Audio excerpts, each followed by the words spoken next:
I got a chance to go and look at a lot of historical sites, Black, Civil War related. There were so many areas in which the church was fighting, and people were standing up, and people were risking their lives, and they were risking all the things that were valuable to them because they were standing on biblical principles that this is not right.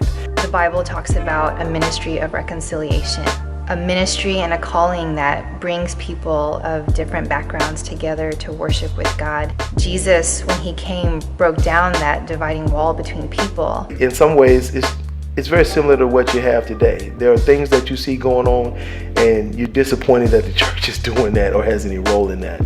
But then there are voices that are trying to stand up and say, hey, no, this is not what the church is. This is not what we should be doing. This is not how God has called us. We should not be doing these kind of things. And so Jesus said, go and make disciples of all nations.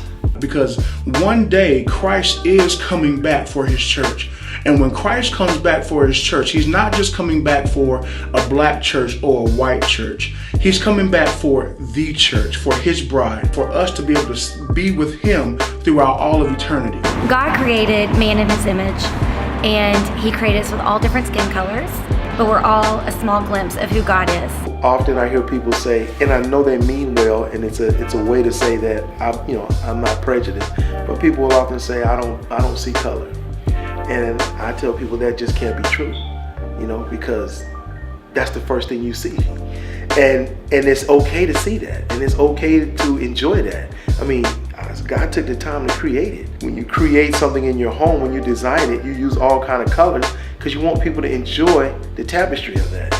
And so it's okay for that even in humanity, that God has created all of these different colors, all of these different nuances within people. I think that's what God had in mind when as he created us and allowed for these differences, that one day there would be a tapestry that would come together that would be more beautiful than if we had just remained one race. When we are just hanging around people that look just like us, think just like us, we're getting this, I feel like, a tiny glimpse of who God is. And when we all come together and experience life together, we're getting a better picture of who God is. And I think he created it so that we could be a blessing to one another. We can enjoy the beauty of it. When I ask my son who his friends are or who he wants to invite over, it's always the same group of boys. There's a Chinese boy, there's a Mexican boy, there's an African American boy, and there's a white boy. And they don't see, they're not blind, so yes, they do see that their skin color is different, but what they see is that they enjoy being with each other. And I think that's what heaven would be like. No matter who you are, rich or poor, black or white, enfranchised or disenfranchised, you still need a savior. You gotta have a savior. It's not anything that we can do that it necessarily eliminates us or includes us. It's the blood of Christ that covers all. And I think that message that reached across all barriers and all lines, slave and free, all of those things, I think that's what drew people. And I think it's what draws people today, is that, man, there's a hope for me through Jesus. And it has nothing to do with what I've accomplished or not accomplished. It's all about what he accomplished on the cross. And so I think that's why his message was so relevant then, and I think that's why it's so relevant now.